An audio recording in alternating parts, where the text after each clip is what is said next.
Happy holidays, everybody, and welcome to episode 375 of the AMPM podcast. This week, my guest is Nate Lynn. Nate is an entrepreneur by trade and a business broker by profession now. And in this awesome episode, we talk about everything around selling your business, around entrepreneurship and affiliate programs, and a whole bunch of other really cool and interesting stuff. I think you're going to really get a lot from this and really enjoy this episode. Welcome to the AMPM podcast. Welcome to the AMPM podcast, where we explore opportunities in e-commerce. We dream big and we discover what's working right now. Plus, this is the podcast where money never sleeps, working around the clock in the AM and the PM. Are you ready for today's episode? I said, are you ready? Let's do this. Here's your host, Kevin King. Kevin King.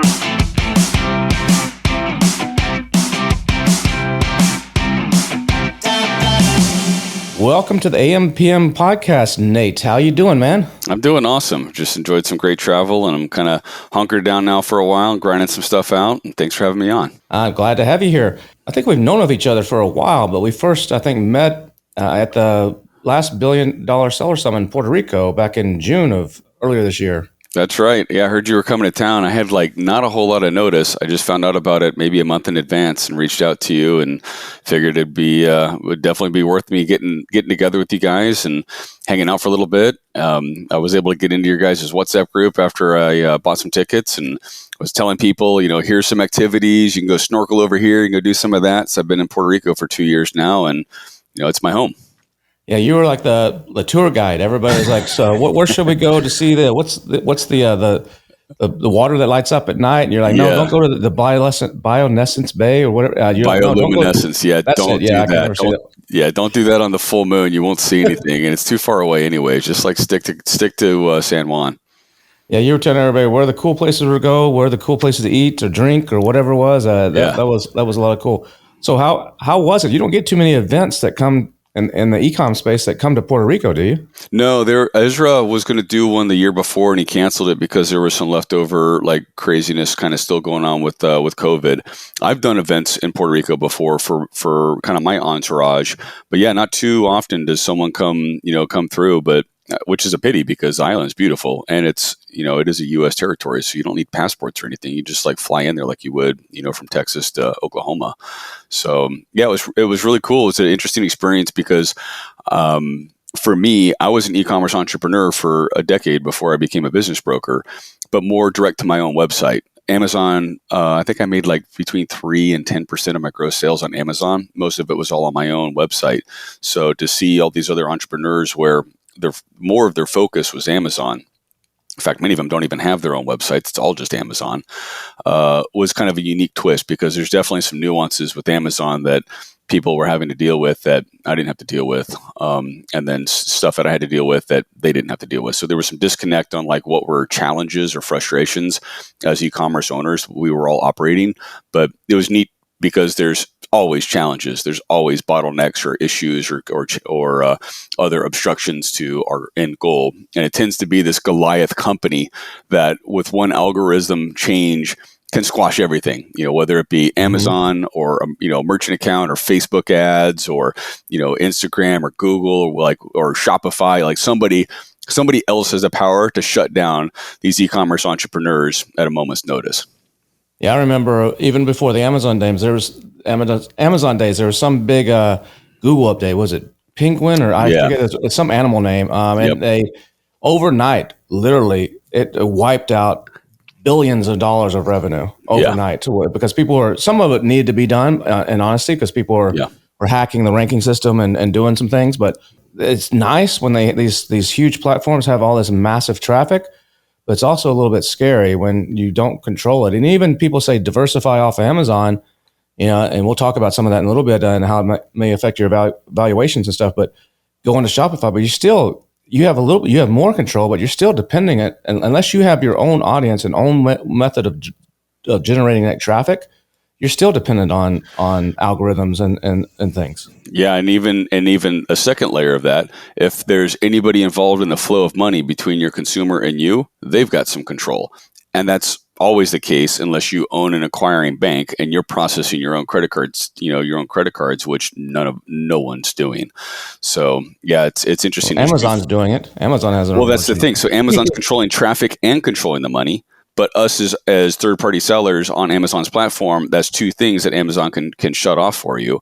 Shopify is tending to do a lot of the payments themselves as well, because they disincentivize you to use your own merchant accounts. They actually surcharge you. So like everyone's like trying to get a grip on the most important things in that whole ecosystem, and traffic and the money flow. Those are two critical components that other people tend to have control over, not us as the entrepreneur. Yeah, the money flows, the traffic one can be overcome with the right strategy and the right marketing to a degree, but the money flow is difficult. I remember I've had problems before the $1 billion Seller Summit. We did Manny and Guillermo at Helium 10 that started Helium 10, and I did an event called the Illuminati Mastermind, and it was kind of the precursor to the $1 billion Seller Summit. And we did two of them. We did one in Cancun in 2017 and one in Hawaii in 2018. And the one in 2017 in Cancun, this was an $8,000 or $9,000 ticket event. And we decided at that time that we had a Stripe account processing credit cards. And then people were asking for PayPal. So we added PayPal on it. Well, we did, I don't know, 150 grand or something like that in sales through PayPal. Nice little chunk. PayPal held that money for 6 months. Mm-hmm. And they made us prove with pictures that there was people at this event, show them where they signed up, show them all this kind of stuff. And we're like, come on, guys. That was basically all of our profit and then some of the event. And I've had that happen in one of my other businesses about 15, 20 years ago. PayPal held money for a long time. I refuse to use PayPal. To this day, if someone's like, pay me by PayPal, no. And PayPal owns Venmo. So if I'm selling something on Facebook Marketplace and someone's like, I'll just Venmo you, it's like, no, you won't. I won't use anything to do with PayPal if I can avoid it. Now, there's a few affiliate sites that's the only way they will pay you. So I put it in some account and that money comes out immediately. But I've had merchant accounts where I had stuff, hundreds of thousands of dollars held for no reason. It wasn't like I was doing drop shipping and one of these crazy, things where there's a lot of fraud or return rates. It's one of the frustrating things about being in business is there's a lot of times you have no control. Yeah, absolutely. Well, I've had millions held in international merchant accounts where there's consumer fraud. So consumers would be defrauding the merchant processing entities and the merchant of record by just, instead of calling for a refund or sending a return, they would simply just do a chargeback and keep the product. So they get their money back and they keep the product, that's a brutal combination. So there is a group of very, very savvy consumers out there that, they're merciless. They'll just take your stuff and then take back their money and then cause you all sorts of problems. Yeah, I mean, with chargebacks, I mean, a lot of times they're not even worth fighting. If it's a big amount and someone just paid you for a $5,000 ticket or something, you probably want to try to fight that. But a lot of times on a little $10, $15, $20, subscription or product, it's not worth the time and effort to even fight it unless it's just going to kill you on your return rate, because then they don't like it to go over about 0.05%, or maybe sometimes it's 1% if you're high risk. But that's a whole animal there. There's a crazy industry there. I was in affiliate marketing, selling a lot of supplements and vitamins, using performance marketing and direct to consumer affiliate marketing, and that is also fraught with fraud. You have affiliates who are kind of like your independent salesmen. They're out there promoting your products. And in some cases, they will promote consumers to sign up for, a free trial or sign up for some type of product with you, and then charge it back or refund it, or here's how you go back getting your money. And so they're getting compensated to drive verified sales to you, and then they're telling the consumer this is how you get away with getting the product and getting your money back after they've gotten their sales fee. The internet's the Wild West. You really have to know your business, and you have to look over your back. You have to have, wingmen that's covering your six at all times, because people will steal money from you coming and going if you're not careful. Well, you remember there's a time in the 90s and early 2000s where a lot of sites in the adult industry and the supplements industry, they were doing 30-day free trials, either like a 30-day free trial as a subscription site, or get a free bottle, and you'd have to enter your credit card information, or maybe you'd have to pay, it's a free plus shipping, pay $7 shipping or something.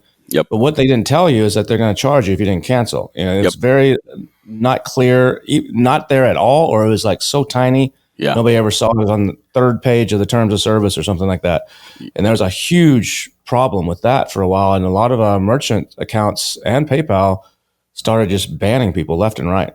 Yeah, no, absolutely. If they smelled anything like that. Yeah, there were some notable people in the mid 2000s, a couple other guys that, they made a killing doing that. And they didn't even send out products. They were just literally like taking people's credit cards and charging them over and over and over again, didn't even bother fulfilling anything. Then after that, a whole host of people who would at least send out a product, but not disclose the full nature of the billing and terms. I know that area really well. That's definitely fraught in the affiliate marketing space. And it's given a lot of consumers a lot of distrust in being able to purchase products online. And the FTC, they rolled out a new law called ROSCA. It's like Restore Online Consumers something faith, basically trying to restore online consumers' faith in internet purchases. And they made it illegal for companies to do that, to be showing one thing and then doing something else, and it started prosecuting people and going after them, taking back all their money, giving them prison sentences or deferring prison sentences for multi-million-dollar judgments. People having to give over their houses and cars and that kind of stuff. And it's real. I think, for us as entrepreneurs, that makes me feel really good these days to be able to offer a service to somebody who then at the end of it gives me a 15, 20-minute video of just how much I've affected them in such a positive way. And it's exactly why I've pivoted over the years and combined real estate experience in the 2000s, e-commerce experience in the 2010s to become a business broker now, and combine those two. I've never met another broker that's done over $100 million worth of e-commerce sales like myself, and also had over $100 million worth of transactional experience, such as myself. So I feel like I'm kind of a unique broker in that I've done what most of my clients have done.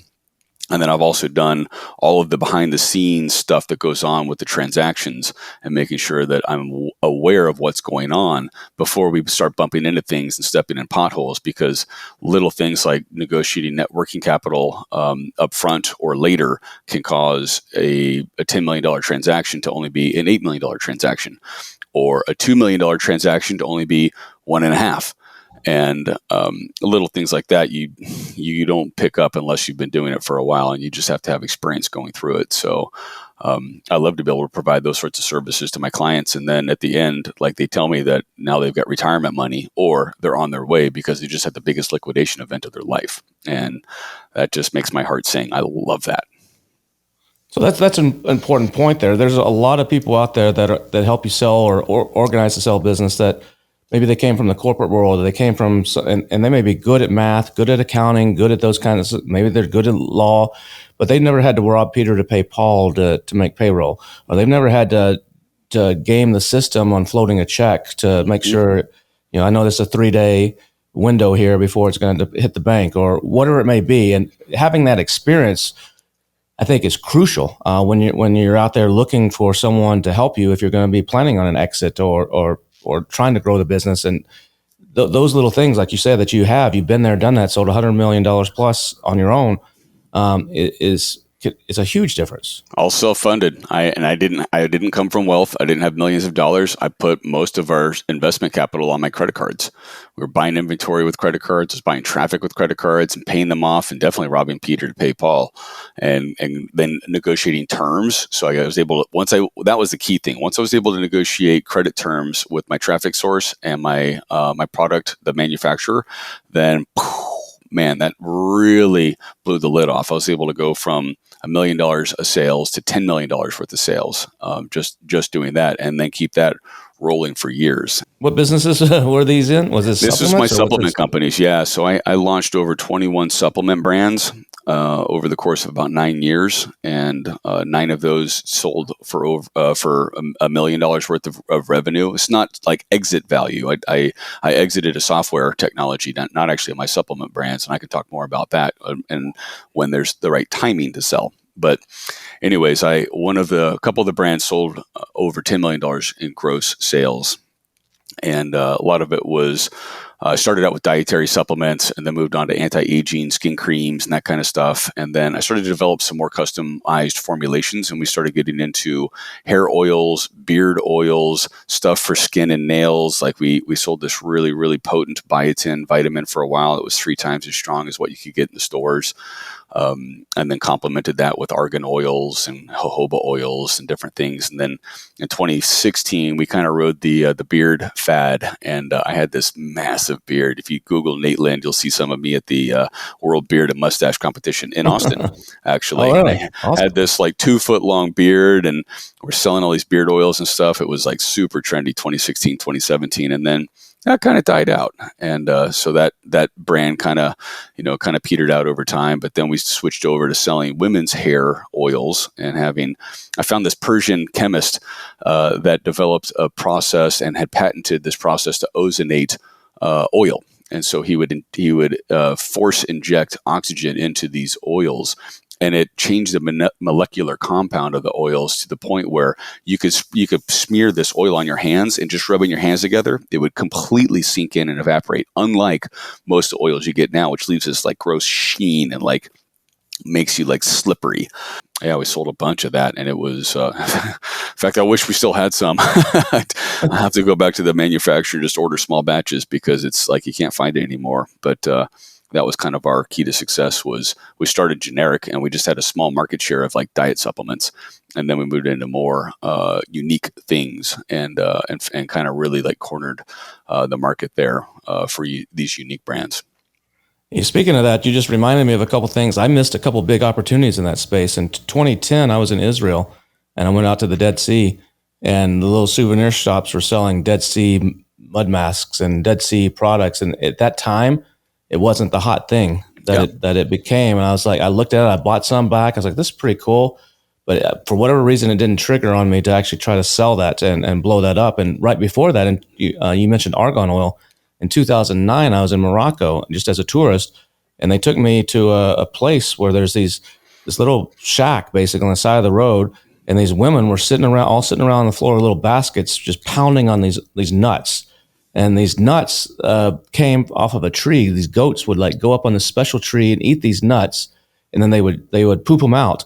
And someone would then go on the ground and pick up the pooped out, because they're kind of peeled in a way after the process to the animal. And bang it out, and it was argan oil, and they were using it, like, this is great for your hair. This is why all the Moroccan women are so beautiful. And I was like, I told my business partner at the time, I was like, dude, we need to get into this. We need to start doing infomercials or something on this. So we went back to Morocco, tried to get distribution, tried to get supply, and nobody could tell us they could give us enough supply. They're like, we need this much, because if we run an infomercial, it's going to be this much. We'll sell this much. And they're like, we can't, we can only give you, I forgot the numbers, but X number of gallons or X number of whatever. And it just wasn't enough. So we ended up backing off of it. But then shortly after that, it starts appearing everywhere. And like every freaking cosmetic there is. And I was like, man, that's another one I missed the boat on. Yeah, we didn't start doing ours until 2015. So about 5 years between your experience and ours. And I'm sure there was other stuff going on there before us. But my key experience was there was a math equation I had to figure out. So I needed to know how much to sell the product for, to reverse engineer how much to pay for marketing. And once I figured that out, then I knew how much I could pay affiliates and affiliate networks to promote my products. And then the other piece that we got really, really good at, my team did, and I can't take any credit, my team did it, is we created the most effective and frictionless sales funnels. And so someone could purchase something, and then, innovations around one-click upsells, so they could then add something to their order and add another, thing to their order, and then like make it recurring. And that just like blew the lid off of our profitability. And then so you were doing this before ClickFunnels then existed, pretty much. I don't remember when Russell started that. I never really. About 2014, 2015, somewhere around in there. Yeah. So I was doing this in 2012, late 2011, 2012. So yeah, I guess that I didn't even know about Russell until later. I met him at an event later on, and I've tried using the system a couple of times. Did not work for how I needed it, so we just never bothered with it. We always just coded and customized our own funnels. So were you driving? It was a combination. Was it some social traffic, or was it mostly just depending on affiliates primarily? Mostly all Facebook. So Facebook was, especially pre-IPO, Facebook was an advertising behemoth. Once they went public, things started to then of course their compliance started kicking in, and they started making more and more demands around truth and advertising and other anything that was high risk started to become a bigger deal. And Facebook at one point in time, they took a policy they didn't want to supplement anything, no supplements whatsoever. So then there's a cat and mouse game between affiliates that are cloaking pages and doing it anyways against Facebook's terms and conditions, and then getting caught, getting those shut down, and then starting to transition over to Instagram or other places. But most of it's all paid media direct through social. Not like SEO, not just trying to get like backlinks and ad pages and that kind of stuff going through it. Yeah, and Facebook, has some pretty tight rules nowadays on. Yeah. If you're trying to do supplements and say, hey, this helps you lose weight, you can't do that because it's anything around body image, or this makes your hair glow, and you can't do that because it might offend somebody. Yeah. Or what it's super detailed on what they will allow and what they won't allow. Yeah, Google too now. Like it's changed a lot, so it's in the last couple of years they've made it much more difficult. I think I wound down my last brand in 2019. It was just too much. There's too much oversight, too much compliance. It wasn't fun for me anymore at that point. I had been doing it for 6 or 7 years. I couldn't imagine doing anything for 6 or 7 years now. That's what I love being a broker. It's 6 or 7 months is long for me. I want to get the deal done and out the door and on to the next one. So as a broker, so you're with website closers. Yep.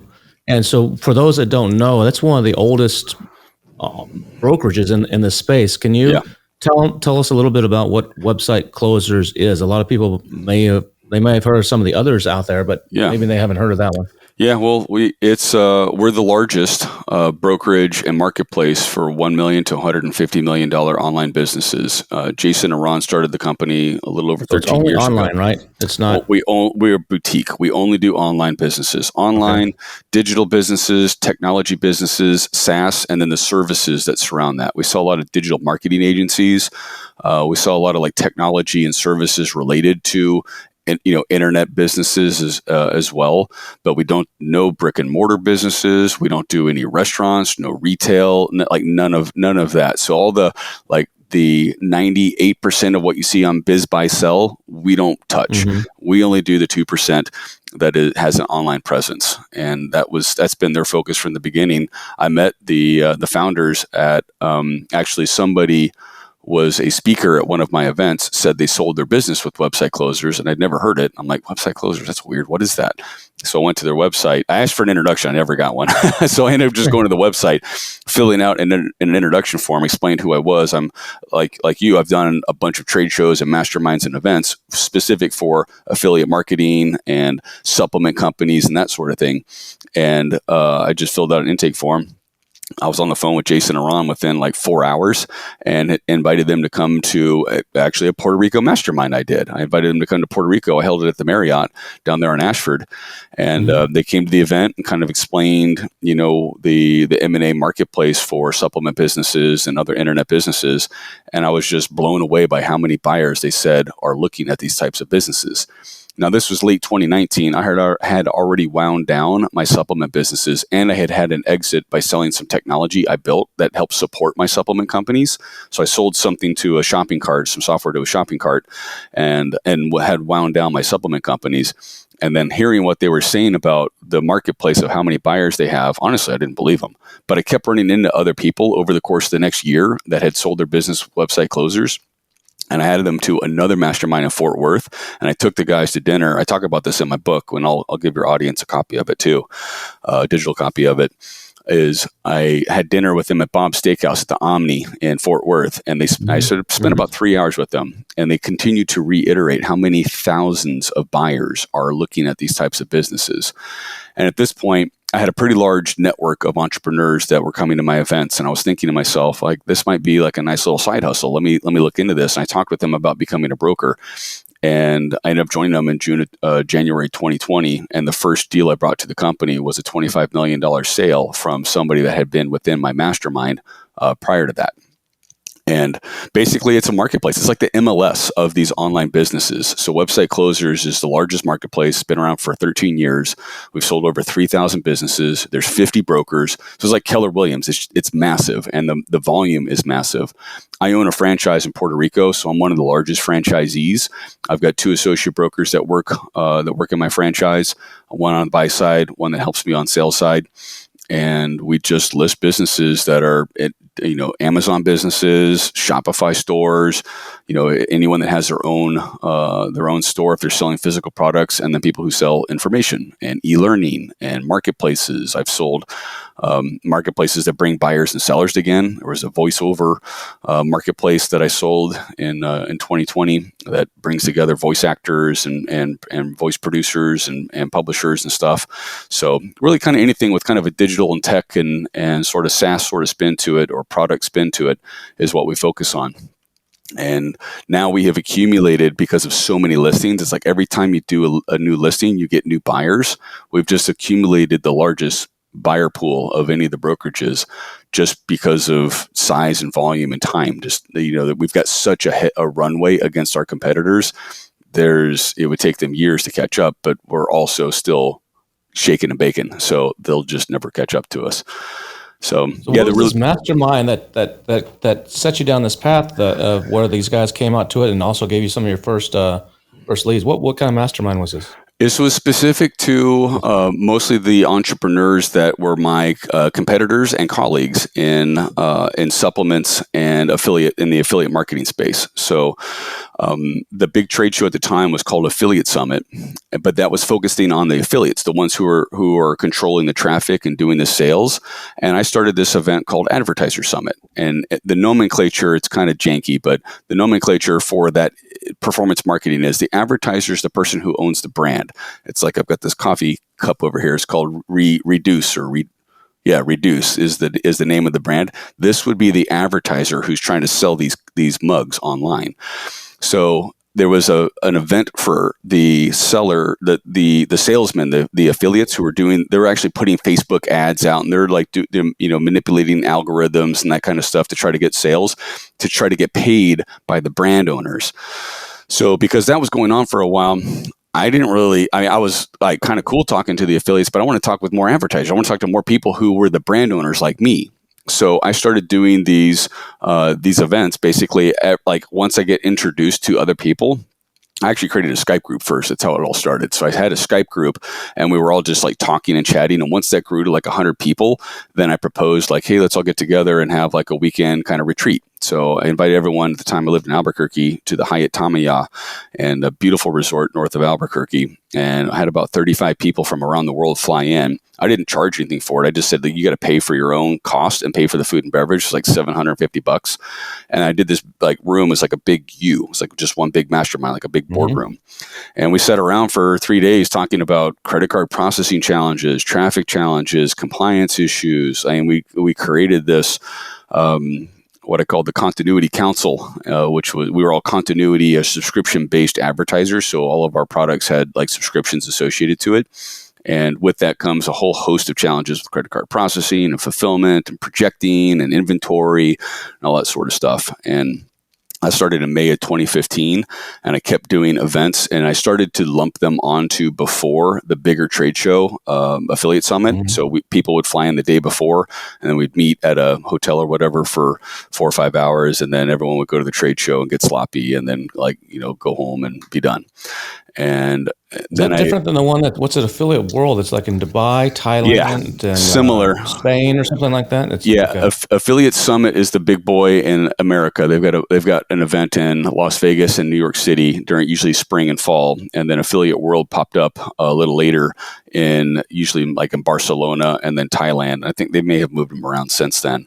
But yeah, those were some pretty big like affiliate marketing type events that were going on out there. And then, I just continued to create my events, and I got to the point where I did Advertiser Summit. The first one was a standalone event in Aspen, Colorado in December of 2016, and I had 350 people come to it. I had 100 sponsors. We had our own trade room floor. We had, booths and banners and speakers and stage, stuff all going on in a separate room. And then I had a lot of entertainment. I had hired a burlesque troupe to come and do like a burlesque show in the evening at in the Hotel Jerome, and it was really cool. People still comment that first ad sum was incredible, and that's why I love Aspen. I just did a honeymoon in Aspen. We just my wife and I just finished our honeymoon, and we are sitting in Texas now. But Aspen, I go back to a couple times a year if I can.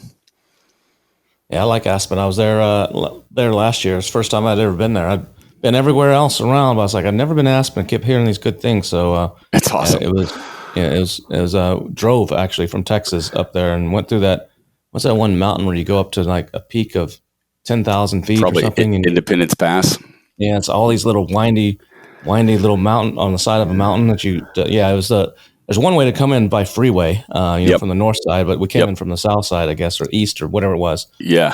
It's we got some fun drive, up but there. If you're afraid of heights, it might not be for you. Well, the land and the mountain is so broad, you're not going to fall off anything. You're just way up there. But my wife and I, we got our photos done after we eloped in Puerto Rico, and then we got our photos done in Aspen. And it's beautiful up there. Independence Pass is such a special place. So when it comes to selling business, I mean, you see a lot. What's hot right now?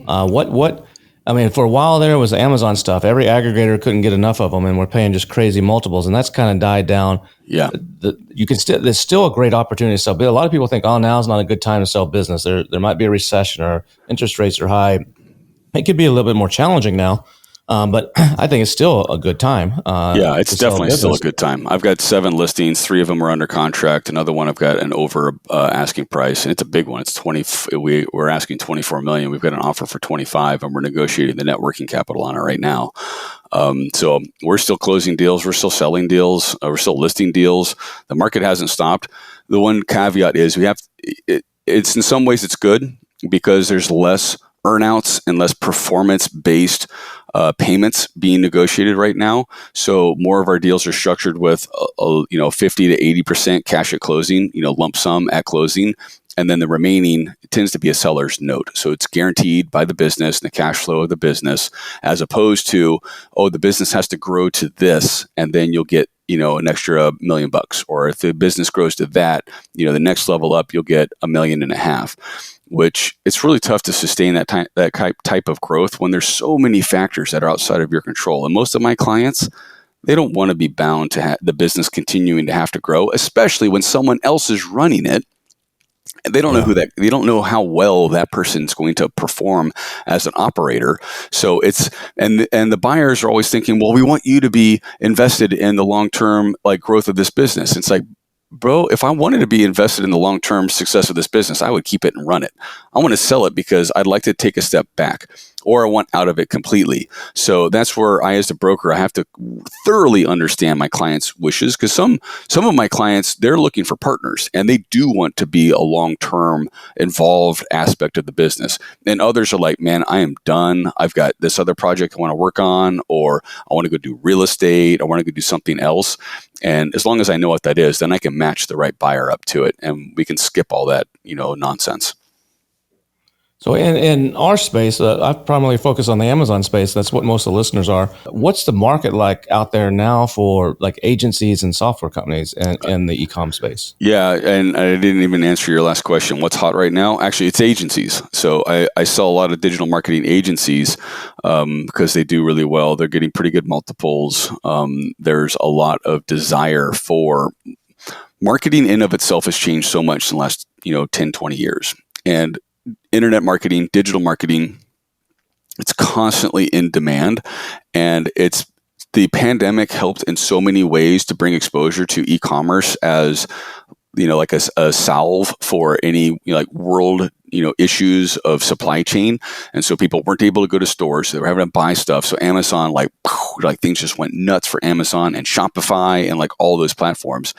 And since then, a lot of older school brands, older school companies, like more institutional and legacy companies, have started to really take a look at, what did they need to do to get their act together when it comes to, creating funnels for specific products. And like L'Oreal, for instance, like imagining them creating funnels for all of their best sellers and like putting them up on their websites. They're still not there yet, but they're starting to figure this out. And as one dinosaur retires or quits, and a young, Tron level, internet marketer shows up and starts, flashing some lights around and starts getting some attention, people are seeing how important that is. And digital marketing agencies are really at the forefront of that.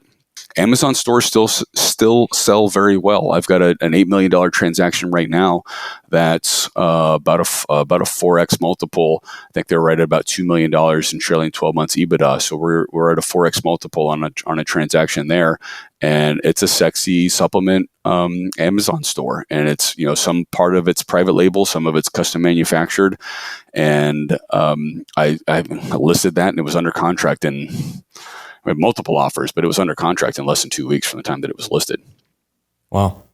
Do you see a lot of people that end up buying, crash and burn them? I've heard horror stories from people that sold like a supplement business for $20 million. Someone you probably actually know that lives in Puerto Rico. And then a year later, they're begging him to come back because they've just tanked it. Do you see that happen a lot? I think the buyers are reluctant to share that with me because I almost never hear that. I'm conjecturing that it's absolutely happening, but I don't ever hear that. Like a buyer doesn't come back to me and say, oh my God, this thing blew up. And I've never had anyone come back to me and say like, you've defrauded us or this was misrepresented, because I am Mr. Transparency over here. As soon as I hear, feel, like smell anything from my sales client, the sales side client, I'll talk with them about there are certain things that need to be disclosed at a certain proper time, and we have to make sure that this is all done in such a way that is fully transparent to the buyer. So I've never had an issue that people have come back with like lawsuits and stuff that this didn't work out the way that we imagined. I have definitely heard a ton of horror stories from the aggregators blowing up. Thrasio is a huge example of putting everything on pause in May of last year, and I don't know if they haven't inquired on any of, and they would have, but they haven't inquired on any of my companies this year either. So, in fact, we've hired Gwen from Thrasio has joined the team. She's on Tom's team. So, and there's other people that have gotten laid off from aggregators that have inquired to become a business broker because we're still doing deals. And the aggregators, remember, it was only about 180, maybe 200 aggregators at its peak, or maybe like 10 or 15 of them now.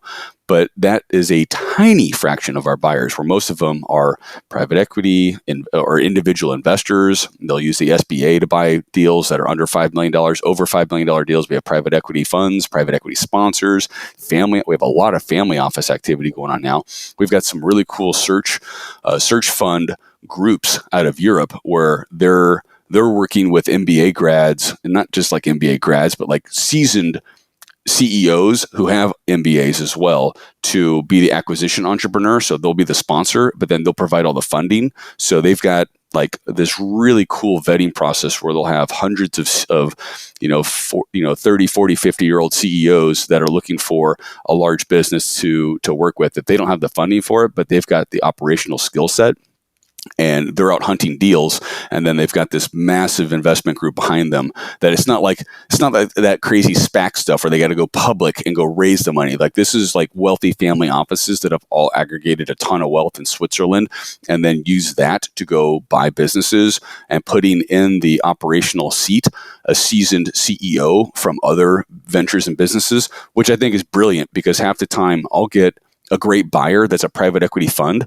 but they don't have any operational experience. So they're just money, and they need to have an operator.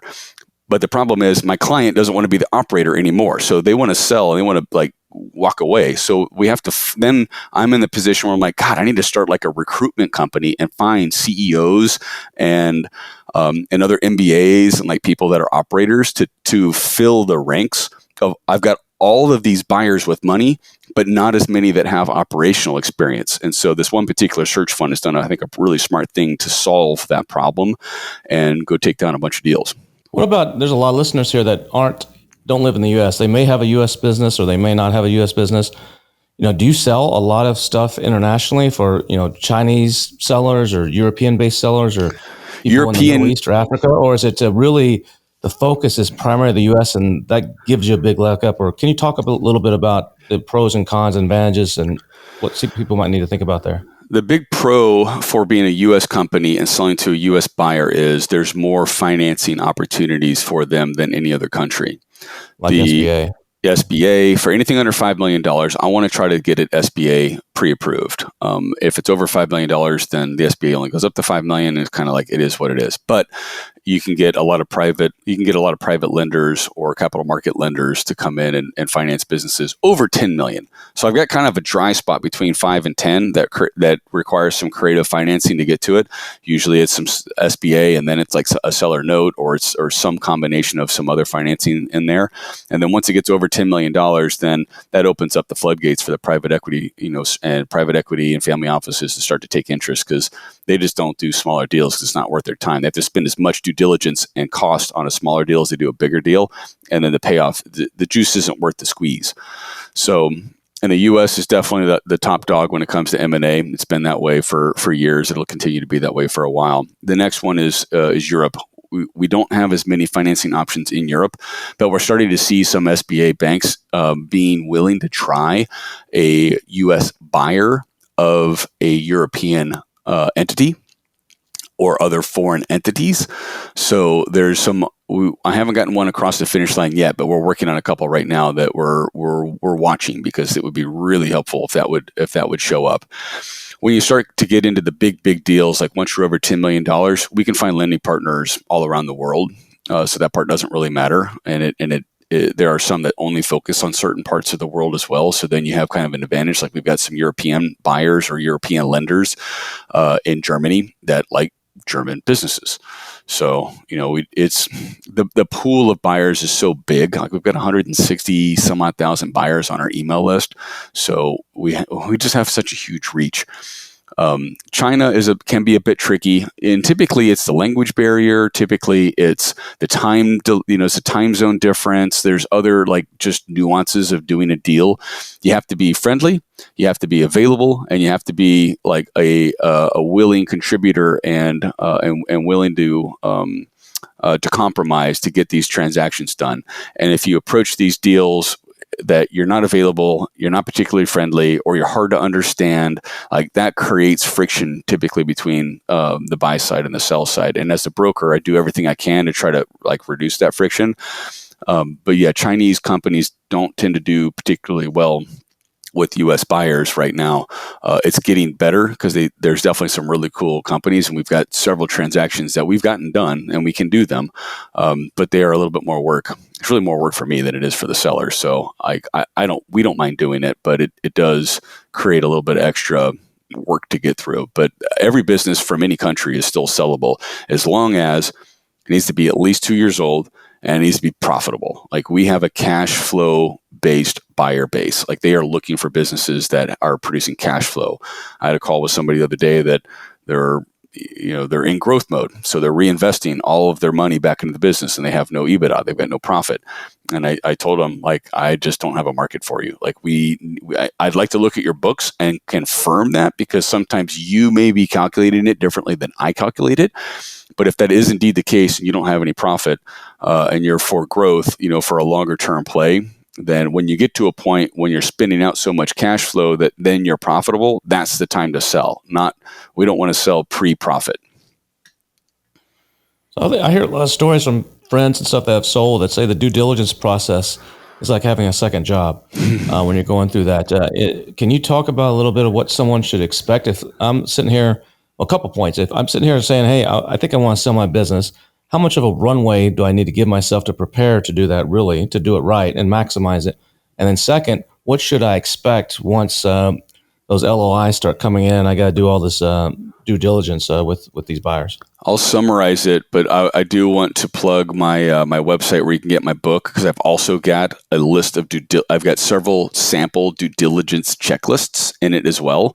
So if you go to natelyn.com/gift and fill in your name and email, I'll send you a link to where you can get a digital copy of Maximum Exit, my book, and then also within it is all the resources that I am referencing in the book. And one of them happens to be exactly what you said. It's a due diligence checklist.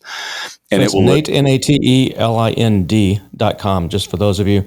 NATELIND.com / what was the gift? GIFT. Gift. Okay. Yep. All right. So Cool. If you go to that, you can get all of it. But just in summary, you've got to upload all of your financial documents, so your profit and loss statements, your balance sheets, for as far back as you can go, usually 3 to 5 years if you've been around that long.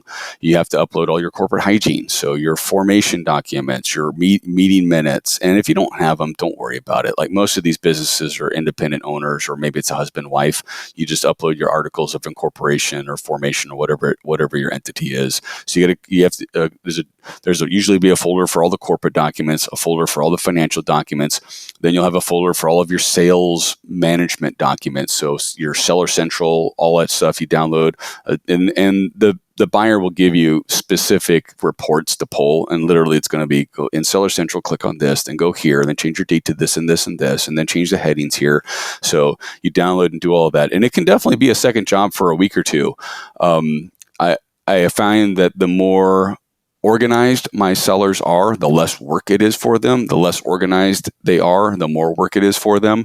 But after the sales reporting materials, then there'll be usually some additional stuff around like your processes and your operations. And sometimes people have to like write that out, or they have to like record videos, or they have to schedule a call. Most of the time it's a call, and it'll be like a Zoom like this or something, where it's a recording of you going through like your daily activities and showing what you're doing. And then frequently there'll be like a bunch of inventory related materials. So you'll have to upload your inventory reports and cash flow analysis and cash flow reports around ordering, and your time it takes. All of your contracts, every contract you've got with any other entity, you've got to upload that. If you've got any obligations or employment agreements, stuff like that, you've got to upload all of that too. So kind of give you a sampler of all of that.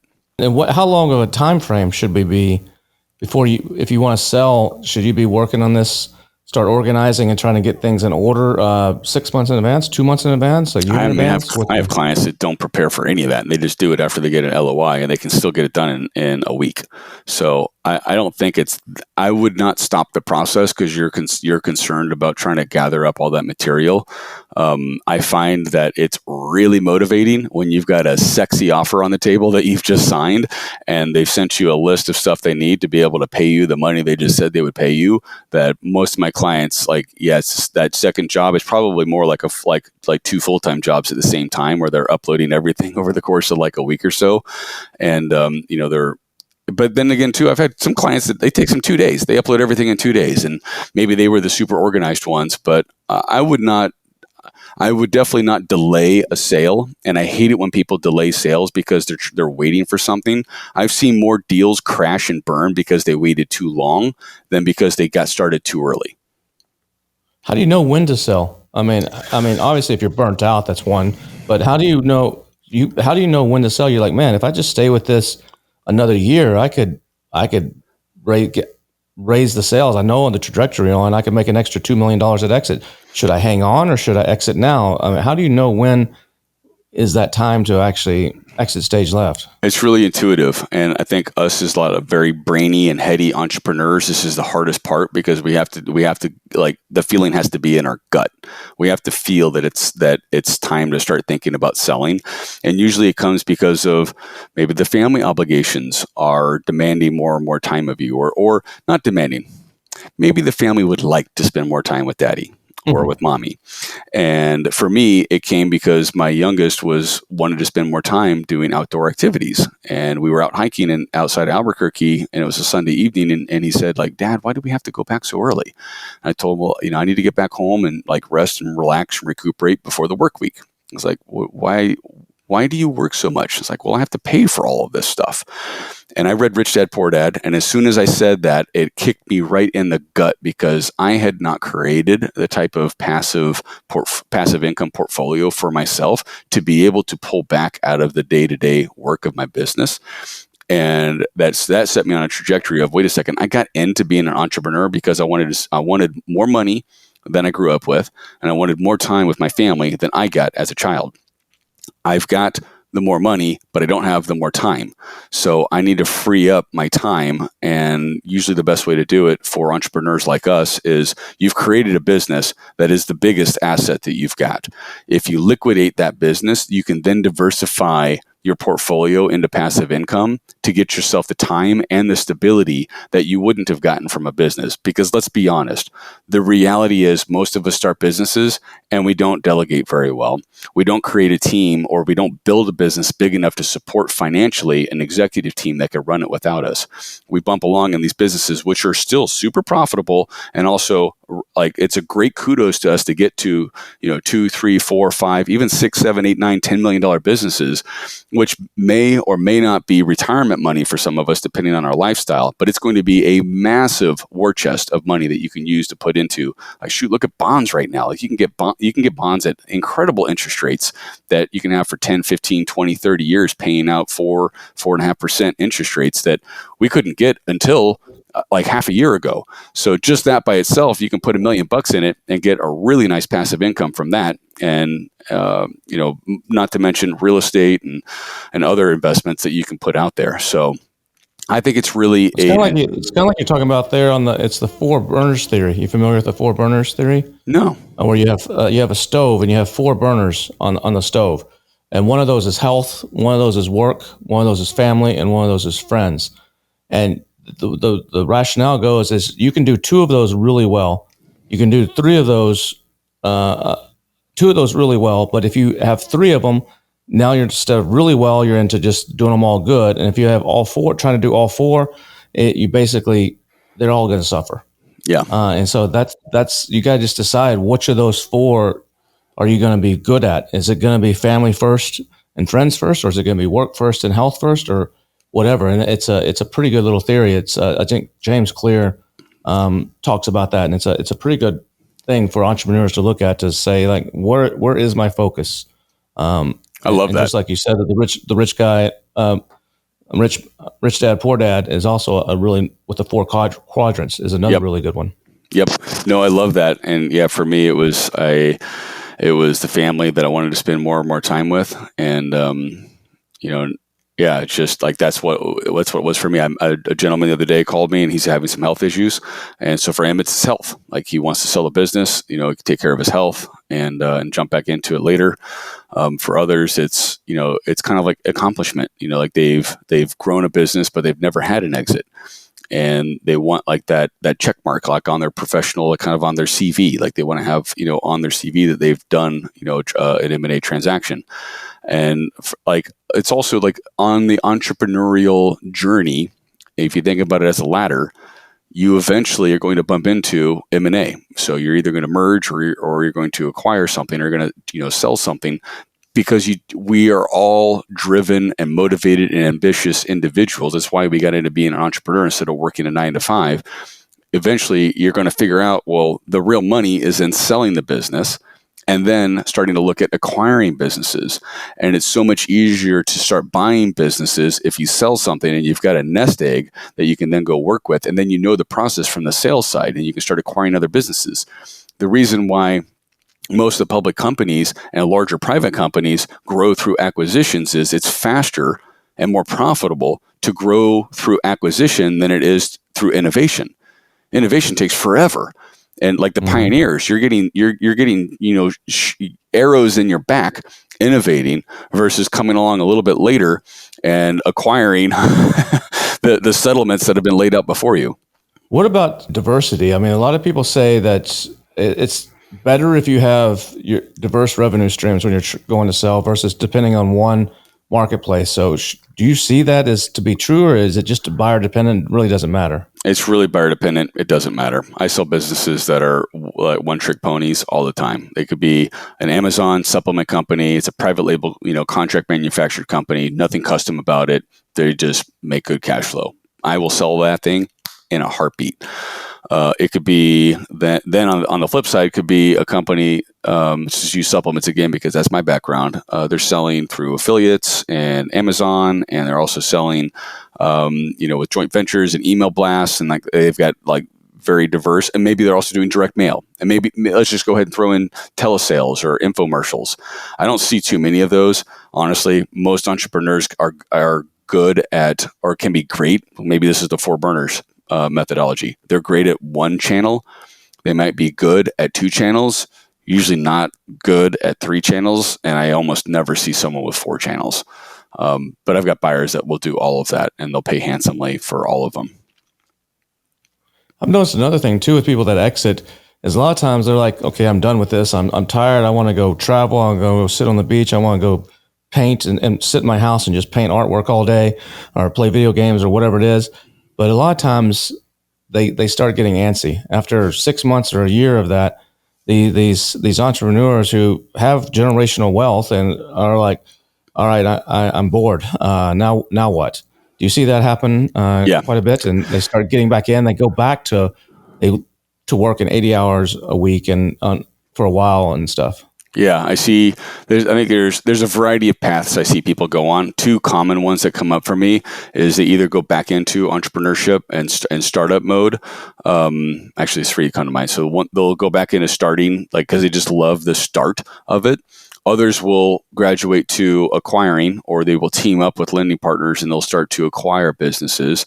And the third, they'll go be life coaches. Or they'll go through a spiritual awakening. And I've done a combination of that because I definitely have found myself, going through more of the spiritual awakening and personal growth path and stuff after I sold my business, and then also like still have a balance. And that's where I feel like I've got 2 burners, going pretty well, that I'm good at both. And I like it like to keep it that way. So Nate, you wrote a book that documents some of your past history and some strategies and tips on if you're thinking about selling your business. And what can you remind everybody again the name of that book and how they can get a copy of it? Yep. It's called Maximum Exit. If you go to natelind.com/gift, you can get a free digital copy of it. It can also be bought on Amazon for Kindle and on Audible for audio. It's a story basically of my first exit, and then that of like 5 different entrepreneurs who I've exited. One had a $25 million transaction, then in the middle range of some $5 and $6 million transactions, and then on the lower end like $2-3 million transactions. And I share a variety of things that buyers are looking at, talk about who the buyers are, how they need things to look in order to finance the transaction. I get into some specifics around how you need to set up your books and your accounting and your chart of accounts. Some things you can think about, whether it's too late now for your entity or for the next entity, on how you can structure your business so you can still kind of use it like an ATM machine, like for your personal business expenses, like meals and entertainment and travel, but then also get the full value for your business when you sell it by having some thought put into your corporate structure using a holding company and then an operating company. So I'll get into some specifics around that, and then I showcase some examples of other businesses that we've listed and the type of like attention they've gotten and why and how, and then in those free resources as well, I show some examples of businesses with the financials set up in such a way that they sold, and some that were set up in such a way that couldn't sell them. And so you can see the difference between what works and what doesn't work. And if someone's interested in selling their business and wants to maybe see if website closes a fit, what's the best way to reach you or to get a hold of? Best way to reach me is go to natelind.com, click on the contact button, and you can fill out the form. It'll send an email straight to me. Promise you I'll respond to you straight away, and we'll schedule a free consultation. I always offer a free business valuation and a sales plan in that consultation, so you'll know at least what your business is worth, what the trading range of it will be, and then the likely method, the channels that I would go out to solicit those buyers. So It takes about 45 minutes for me to do it. And, even for those of you who don't have a business or it doesn't make sense for you, like right now, we do pay a 10% referral fee for anyone who refers somebody to me. Once again, you can go to the contact page on natelyn.com, like a buddy or so-and-so is talking about selling. I'll pay 10% of my commission. And on a $2 million deal, I tend to charge 10%. So that's $200,000 to the firm, which means $20,000 as a referral. And that adds up. Always affiliate marketing. That's it. Well, Nate, I really appreciate you coming on today. We could keep talking for a while, but I appreciate your time and all your insights. It's been great. Thanks for having me on, Kevin. All of us entrepreneurs have a common bond, as Nate and I's discussion shows, and one of the best opportunities you could have to change your life and to make it what you want it to be is to actually build a business and exit it, and then maybe repeat the process and do it over and over again, or take your money and run and go sit on the beach. But it's great being an entrepreneur. It's great having all these opportunities to just drastically change your life, and I hope you got a lot of good stuff out of this episode. We'll be back again next week with another awesome episode. But just remember, it's not what you get that makes you happy. It's who you become that does. It's not what you get that makes you happy. It's who you become that does. Have a great week. Happy holidays, and we'll see you again soon.